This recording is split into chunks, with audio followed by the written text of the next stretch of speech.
Pasukan Hizbullah kembali menggempur pangkalan militer Israel di kota Safed di Galilea. Dalam waktu yang bersamaan, Hizbullah juga menandai perang dengan menyerang pemukiman sipil di Israel Utara. Serangan tersebut dilancarkan pada Jumat, 13 September 2024 dengan pesawat nirawak. Gempuran pesawat tak berawak itu menghancurkan pangkalan militer dan mengakibatkan banyaknya korban tewas dari pasukan Israel. Pangkalan Filon, markas besar Brigade Divisi ke-20, dan gudang senjata Zionis juga diserang skuadron pesawat nirawak bunuh diri. Mengutip tribunnews.com, Sabtu, 14 September 2024, Hizbullah sebelumnya juga menembakkan roket Katyusha ke pangkalan pertahanan udara utama Komando Utara Israel di Beria. Bersamaan dengan serangan tersebut, Hizbullah juga melancarkan serangan roket besar-besaran ke wilayah Israel Utara pada Jumat, 13 September 2024.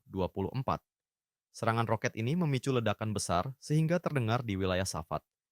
Serangan Hizbullah juga membuat wilayah kota Safat dan daerah pinggiran di utara Israel mengalami pemadaman listrik. Tak hanya itu, sejumlah besar lahan di hutan wilayah tersebut mengalami kebakaran yang terus meluas hingga kini. Wow.